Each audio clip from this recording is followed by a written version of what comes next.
Hello, it's Denise from Women Beyond a Certain Age. Lots of times we do part twos to our podcast because the women that we invite on to be guests, and we have men once in a while, but I don't know as many interesting men as I know interesting women. I can't help it. So we're having a part two today to our friend Aliza Green, a chef, a cookbook author, a James Beard Award winner, a culinary tour, a restaurant consultant. Welcome, madam. It's so lovely to see you again. Wonderful to be here, Denise. Thank you so much for inviting me. I feel honored to be here. Well, I have an ulterior motive because, and we'll only speak of this for a moment, and then I want to hear, because I know you're working on another book with your return client, which is wonderful. And I know that you keep busy. But when I get your newsletter from your website and I can read about your culinary tours, I think to myself, oh, I'm going to go on one of these. Okay, I'm going to join Lisa because this will be too much fun. So we'll talk about that. But I need our audience to know, you and I found ourselves on a bus in India on a tour led by a woman whose name will remain a secret. Unless you want to private message me anybody, then I'd be glad to tell you. No. And it was called later on the Titanic Land Cruise because it was without a doubt probably the most ill-prepared tour in the world, because the woman who ran it, you guys, I know she had really evil intentions, because if you never knew this, Aliza, did you know that she put together that tour? We all paid our money, whatever it was, $10,000. I mean, it was a long tour. It was for 2 weeks, and that included hotel. We each were responsible for our airfare, but she was basically a Brahmin princess. And I don't think a Brahmin princess is prepared to keep 30 busy women and educate them and help them. That's all I can say. But I need to say one thing. Did you know that she was planning to go back with her family to India? So she used our tour to get there. And when she wasn't with us, she was looking at property and making deals in other places. Oh, I don't really want to talk about negative things. I will say, though, well, see, you're much better than I am. It wasn't a good personality. It wasn't a good match of personality to the task that was, although I had amazing experiences and actually was really part of the inspiration for me doing my own culinary tours. Well, and I actually did bring a group back to India in 2017, a different part of India. And I did learn amazing things on there. Plus, I got to spend time with you and some of the other wonderful women that were on the tour. Yeah. And we had lots of stories to tell. Okay. So I will just kind of leave it at that. You have turned that negative into a positive. And obviously, you're much more mature than I am and grown up. And you know who isn't? And who damn well isn't? So I can live with that. I will say this. When you're on a bus for 14, 15, 16 days, and I don't mean like an air-conditioned, gorgeous luxury bus. I mean an old dumpy bus. And you're with 30 women interested in travel and food. Do you know what I mean? That's what it was. Most of us were pros. There were 1 or 2 women that were not, but just wanted to learn more about Indian food, but they were so much fun. I agree with you. I met people on that tour that are still my friends, and we laughed like mad, but I had some of the greatest adventures of my life on that tour. And I will say something else. India is a very challenging place to bring a group to. The culture is so different. There are so many things to get used to. And, in general, it's just not an easy thing for anybody to do. That is a wonderful thing to say, and the truth. And I will say this. When I love a place, and then we're going to talk about your upcoming tour and the things you take people to. When I love someplace, I usually go back. Do you know what I mean? I can't wait.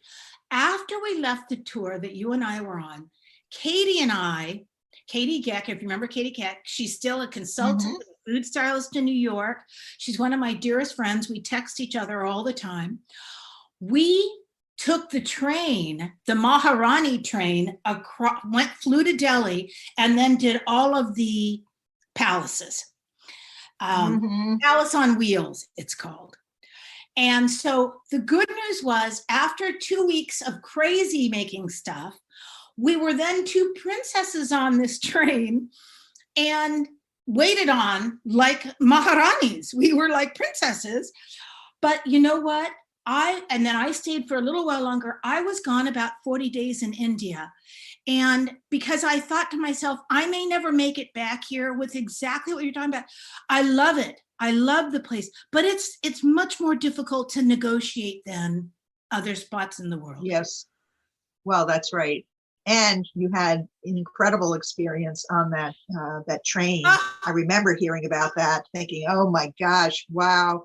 So lucky to be, and you did it in the right order. You did the bad one first and then the good one. Yes. So, think of how much more you appreciated it by being able to contrast. Oh, it's true. So, I do have a friend that wants to go to Nepal, and now that's changed. So we might fly to Delhi and then go to Nepal. Do you know what I mean?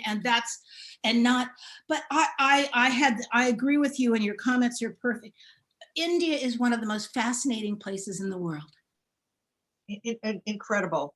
So part of my, later on, realizing that, it was time for another life change. I talked the earlier interview about doing the food styling and the writing and the cookbooks and consulting. And then I actually did go back to chef work, running a kind of like back into the beginning again, where you started in catering, running a whole catering operation at a fascinating place called Material Culture, which I did for about 7 years. They had things from all over the world. It was such a creative environment. I mean, it had its big challenges, but again, I learned so much. And the people that I came in contact with, there's nothing like, making people happy when it was a lot of weddings, and it's a very intimate relationship. And people, we were known for multicultural weddings. So people, I had the Trinidad wedding. I had the guy from Cambodia that came in the kitchen with his mother to work. I had the Ukrainian wedding. I had Trinidadian wedding. I had Israeli wedding. I had Mexican. I mean, every kind of thing you can think of. Lebanese. It was just on and on. Thai, Chinese, Korean, but people, especially if they were marrying people from very different backgrounds, they would often come there. Because if an Indian person is marrying another Indian person, they would go to an Indian caterer. But an Indian person marrying a Westerner would be likely to come there, because I was able to cook that food, and I love being able to customize. So I did that. But in the meantime, that was seasonal. And so I had around, we went on that tour in, I think 2007, I think, if I'm right. So about 15 years ago. And around after that time, I decided I went on another tour where I was also, a guest. That was with Slow Food, and that was to Campania, Italy, gorgeous part of Italy. I came back from both of those deciding that I wanted to do it for myself. So in order to learn more about it, there's a school in San Francisco, International Tour Management Institute, that does courses. So I went out to there and I did this course. It really, a lot of it was not that relevant to culinary, but a lot of the tour basics. It gave me confidence. Yes. And then so it gave me a way to get started. And so I started doing, my first tour was to Maremma and Umbria in Italy. And I had Italian friends through personal connections, and we more or less did it ourselves. But there was a gentleman that I met who was also doing culinary tours that gave me a lot of help. Again, everybody needs help from somebody. And, I was very grateful to him for sharing his knowledge. And unfortunately, he's passed away since then, but I would never have happened without him. That was Harold Partain, just a wonderful human being. And so I did that one. Then I did another tour in Puglia in southern Italy. I felt comfortable in Italy because as I said before, I studied the language and I love speaking the language. And from that, I started to expand. I had always wanted to go to Morocco.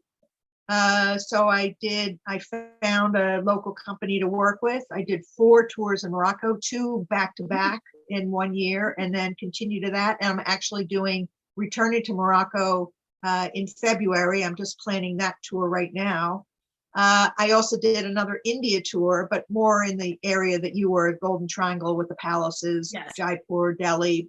But we also went to Lucknow, a city that I loved, and we went to Varanasi, which was a whole other world. That's the city on the Ganges. Mother Ganges, really the oldest part of India, the most traditional. So quite, it had its challenges, but the company that I worked with over there was quite wonderful. And I just love working with them. So that was Kipling. Excellent, excellent company. So I would find local partners to work with. To handle some of the details. And then I had a little bit of a break because of personal, my husband was very ill for a number of years, so I really couldn't go away. And then he passed away. And so I lost some time in between. But then starting in 2017, I went back to it with the India tour. Then in 2018, I did Morocco, and then I went to Israel. I've now done 2, and I'm going my 3rd Israel tour, which will be in November. And we also did Petra, so we went into Jordan. And let's see what else. I also actually, because you asked, I know one of the questions you were asking was how did COVID affect the tours? Oh my God, you must. So after. So I decided that the catering job ended for various reasons. It was the right time. And I decided in order to be able to expand, I really needed to find a partner to work with. And so through a Food World connection, a woman that I know had a friend who has been running a tour company called Celestial Voyagers. That's where you'll find all the details, and everything is on my website, but the actual registration and terms and conditions is on the Celestial Voyagers website. Her name is Françoise Cornu. She's a native of Provence. And she had been running academic tours for many, many years. She's very highly trained, very experienced in tours. And, it's a natural segue and plus their French background, into doing culinary tours, which is a fairly new, even hasn't been around for, probably 2 decades that people have been actually going on culinary tours. And some of the organizations were some of the first to be doing those kinds of things. So we've been partnering, and we had a whole schedule, but of course, COVID came along. I did, however, miraculously enough, got to do 2 tours in early 2020. I went to Morocco in the beginning of February, and from Morocco, I flew to Israel, and I did another tour in Israel. Then I went to Jordan. We went to Petra with part of the group, came back. We were already starting to hear about COVID, but I had my ticket to go to Italy to spend time with some friends there. So what should I do? Should I fly home? Should I go there? I finally decided to go and got there. But by that time, COVID was all over northern Italy. They were in Orvieto. So we basically just stayed in the town. We canceled everything else. It was a very limited kind of trip. I left Italy on March 4th, flew home. They were going to follow me a week later because they had been living there, and they were going to come back to the States on March 9th. All flights out were canceled. They ended up having to stay in Italy another 4.5 months until they were able to leave. Wow. And I got, March 4th and March 13th, we started lockdown. So, somehow that happened. But of course, the rest of 2020 was gone, whatever. And then into 2021, we did our first tour together in October of last year, 2021, with a small group. just to see what it was like, and just to actually get to do it. We knew that we wouldn't get a full, people were too nervous to, a lot of people sign up, but we did go, and it was an amazing experience. We had no problems at all. So that really gave me the confidence to do that. And then, I have the next one is Sicily, and I'm actually leaving on Friday to do the Sicily, which is the first tour of 2022. And I'm telling you, when you told me that, when I first contacted you, said, can you be on the podcast? And we do it Tuesday. And then you said, oh, I leave for Sicily on Friday. And I thought, now this is an organized personality that can spend 2 hours talking to me when she's going on a major trip in 2.5 days. But listening to you, all I can think about is the Energizer Bunny. That's what I'm visualizing, because you really are the energizing bunny, and it's inspiring. It's inspiring. Well, part of being a woman beyond a certain age, I say this all the time, I've stepped away. Cindy took over the food styling clients that we still had. I style stuff for myself, but if I never go to a set again or work on someone else's product or anything, it'd be too soon. Do you know what I mean? I feel like I did it. We made money. We had huge clients. It was all wonderful. And then one day I just thought, I'm so done with this. Do you know what I mean? It's enough already. It's enough already. It's just enough already.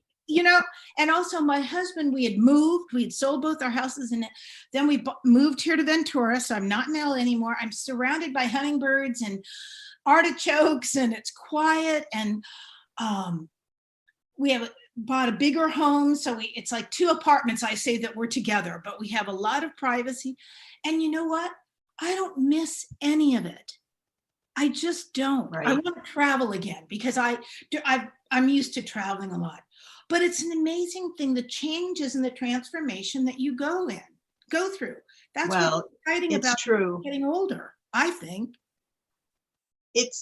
For me, some of the things that I miss, there are definitely things that I miss. I miss some of the chef part, and also being recognized as a chef, and people, here you are, and come and sit here, and the special treatment, and everybody wants to be, we all want to be princesses or whatever that is. But I was very proud of my accomplishments, and so it's a little bit hard to not be that person anymore. You have to give that up. But then the things that I loved about it, and I will always love the food business.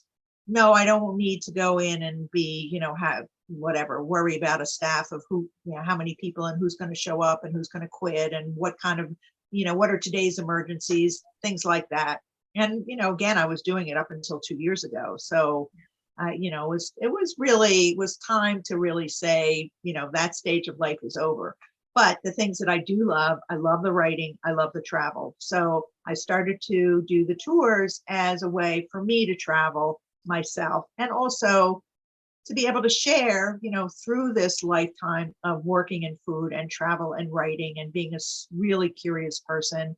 I love to teach. I love to do demos, anything that I'm in front of people. So being able to be a tour leader and plan the tour, what are the things that I learned from the ones that I've been on, the ones that I've done myself, because this is now number 11 or 12 that I'm running Sicily. So, you have to learn something from each thing. And it's not as though, they were all perfect or they didn't have issues. You're dealing with human beings. So things will happen. You're also in a, different country, and flights can get canceled, and people can get sick, and all sorts of things that you have to be willing and able to handle whatever life throws at you. But that's just like, it's an extension of your live television. It's an extension. It is an extension. It's so true. We're in Italy years ago. My husband and I are in Italy, and the Italians, and it's just, we're coming on the milk run train from Milan to get back to Venice. They're stopping at every single little place. Of course, we got on the wrong train. We should have, but make the long story short, all of a sudden, one piece of wood on the track seems to have come, I mean it, a little loose. The train comes to a stop. 13 people, Italians, all have to get out and look at the piece of wood. And everybody's talking and everybody's screaming, and the passengers are saying, how long will it be? Everybody was just all excitable. I get off the train, I go out there. I say to my husband, this could be fixed with another piece, a brace, and a little, really, I could put my emery board there and probably fix this.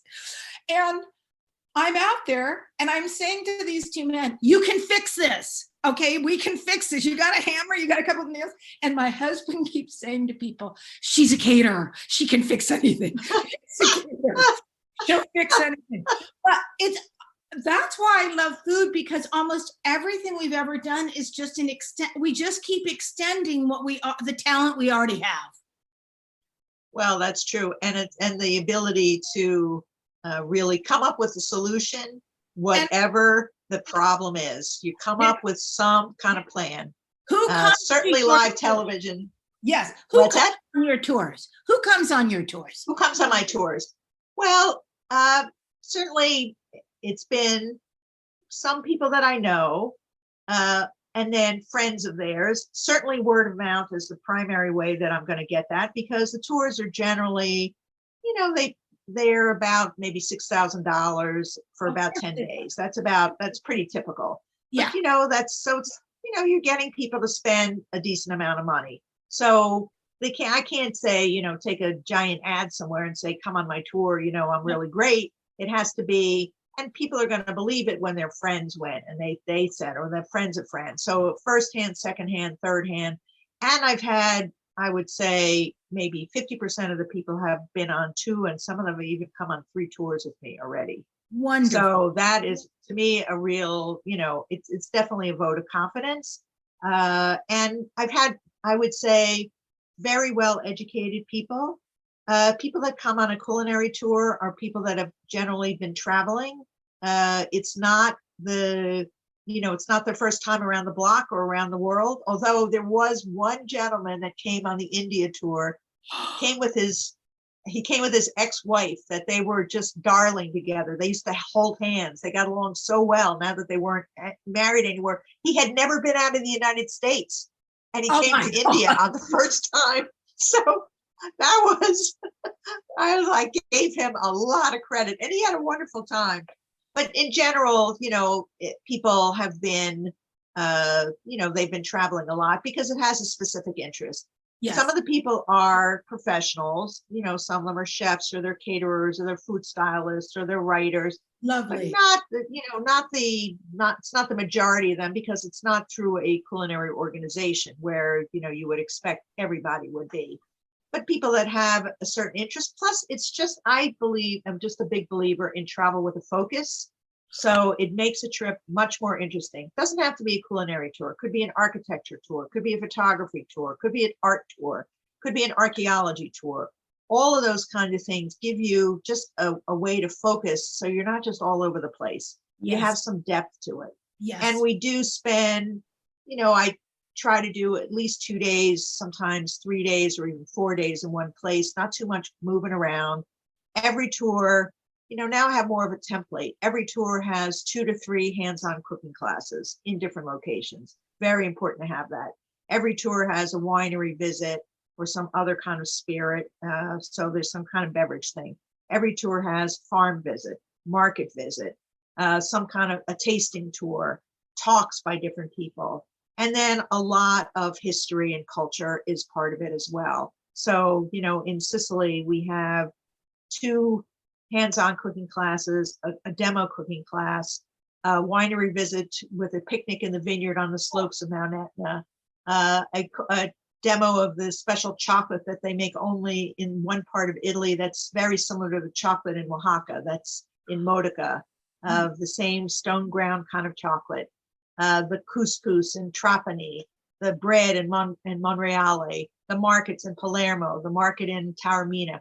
So those are, kind of typical. And the group sizes, the largest group I've ever had was 15. Most of them are probably around 12. It's going to take a little while to build the numbers back up, just because, first we had COVID and all the fears, and then we had Omicron, and then we had blah, blah, blah. Now we have, unfortunately, the tragedy in Ukraine, which has gotten people, very nervous for whatever reason. Of course, if you travel to a place like Israel, you know that there are things that are going on there. So there's always the political international situation that you have to deal with. And I only am doing international tours. So this year, the other ones that I have are, I'm going back to Greece, which was, oh my God, what an incredible trip that was. So we have 3 Greek islands, Crete, Santorini, and Naxos, and then a few days in Athens. Each very, very different. And we stay in a farm inn, like agriturismo they have in Italy, where they, it's a way to make farms profitable, as they turn them into inns, but then you eat everything that's raised on the farm, and you go and you walk around, and they have the things that are growing, the animals, and the eggs come, right from the chickens. And, so you're eating absolutely wonderful stuff, but it's, unpretentious. I'm not one for a lot of, pretentiousness or formality or things like that. So I have the Greek tour in, I think that's October 6th to 17th. And then following that is Provence. And actually my tour partner, Francoise Cornu, is from Provence. So that's going to be a wonderful trip, because she's very knowledgeable about that part of the world. And, truffle hunting and going to the new, the Frank Gehry Luma, which is in Arles, the new art center, and Les Beaux with the quarries. And so we always have a lot of art and history and archaeology and culture along with the travel part of it. So that's Provence. And then the last one will be the third one, back to Israel. Very multicultural tour, with every culture that you can think of is represented there. And then we'll move on to 2023. And 2023 is when I really expect things will, are going to pick up. And for, as I build, because like the newsletter, I've only been doing that for maybe 6 or 8 months. I decided that I wanted to do a newsletter, but it can't be just, hey, come on my tour. I have to give something. And so I started doing recipe of the month. And that's a lot of fun for me. Through my books and through the things, tour, testing and whatever I'm working on, I'm sure I have a library of 2,000 recipes, maybe more. And so it gives me a chance to, think about the recipes and what's interesting about them and what's the background and what can people learn from there. And then, hope to build up the mailing list. And I hope that listeners will go to my website and sign up, or send me can send a message. I have a great email address, which is spice@alizagreen.com.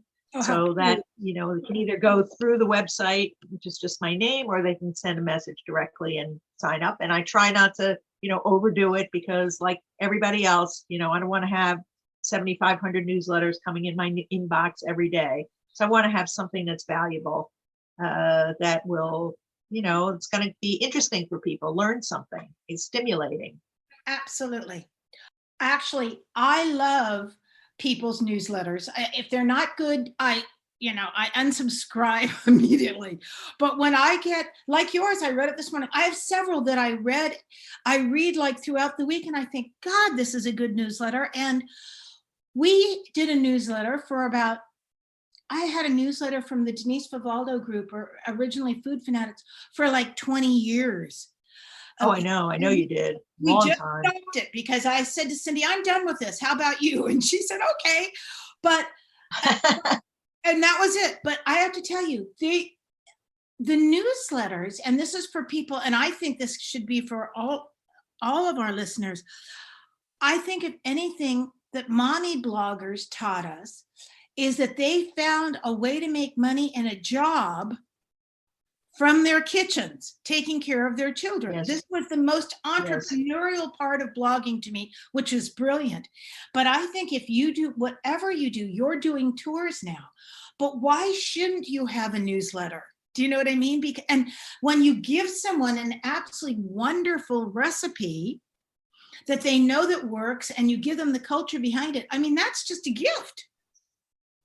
Well, and also I make it very, anybody that writes to me, I respond. I get questions, Of course. I still get questions about things, recipes from 20, 30 years. It's like, oh, you have my book and you're still using it. Doesn't that feel good? So, and then and I'm also now, I think I mentioned that I'm working on my second Aruba cookbook. It's amazing. This is such a beautiful project. I'm just having a blast doing it. I love going there. I love the people that I'm working with and getting to know all the chefs and now the farmers and the home cooks, and that it's very multicultural. But because of that, I'm now going to be doing when the book comes out, I want to do a culinary tour that'll be partly in Aruba and partly in Curacao. So we'll go to 2 islands. And I think that that's going to be fantastic. So next year, I think I have maybe 6 tours or somewhere between 6 and 8 tours that are planned for 2023. And I hope that, we none of us know what the world is going to bring us. And one thing we all learned from COVID is pivoting and, being able to, make plans and change them and change it into something else. And if that doesn't work, then you do something else. And then you decide what else it is and, try to make opportunity wherever you can. But, we have to be ready to, accept that things are not going to always go as planned. That's probably the main lesson. And I think that is a big lesson. I think in the bigger picture, you're absolutely correct. I don't think our lives go as planned. Do you know what I mean? And as I've been writing these pages of new pages for my memoir, it's so different than when I first started like 10 years ago and I read that. And it's more apparent to me now with what you and I talked about in both these podcasts, that sometimes it was sitting next to the right person at a luncheon that gave you an opportunity. Or I know for me, COVID has given me an opportunity to just slow down and live my life because I hadn't done that in like 40 years. Do you know what I mean? Slow down and smell the roses or whatever, or listen to the birds, right? And read newsletters, you know what I mean? And read stuff. I never used to do any of that. And I cook dinner now every night for me and my husband. I didn't cook when I was styling all those years. We got takeout food. Cindy might have tested a recipe. I saved one portion for my husband. And sometimes you take a bite out of it and say, this was a test, wasn't it? And I say, okay, it's not there yet. Not there yet. We're getting there. So I know for me that COVID has given me, I agree with you.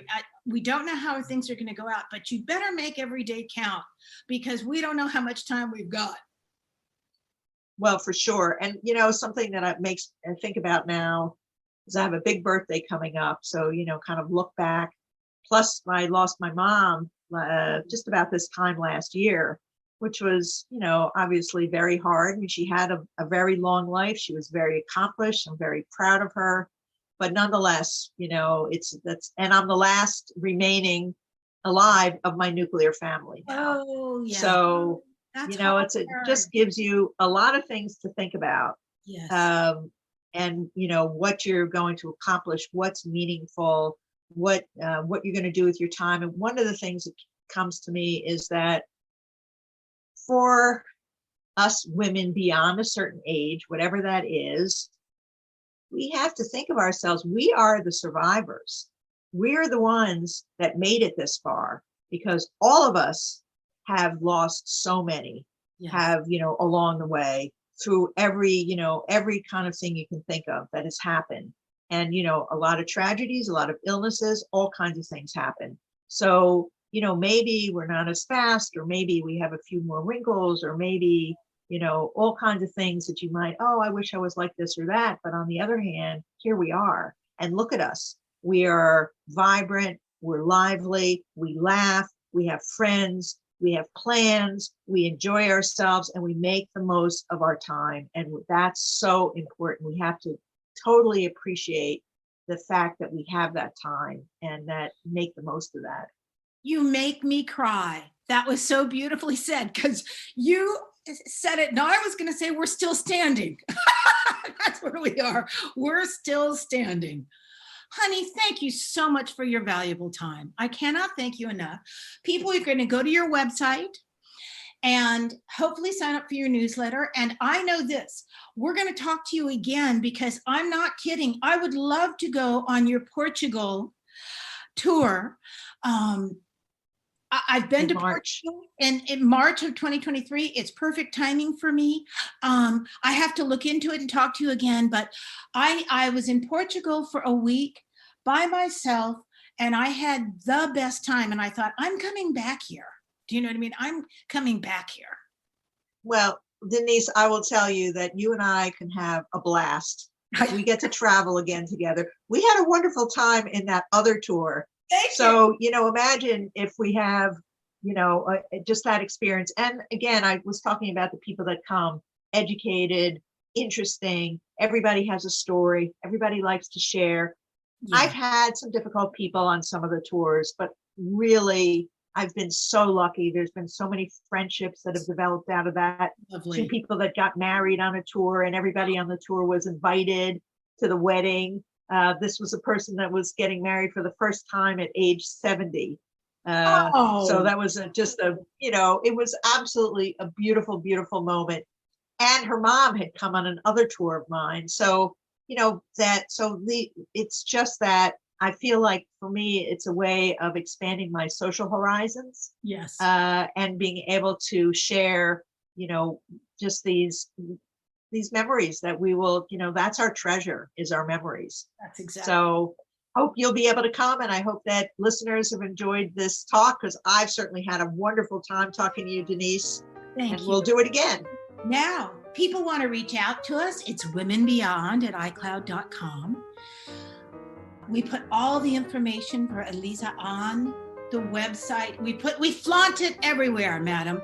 We flaunt your information everywhere. Cindy takes care of it.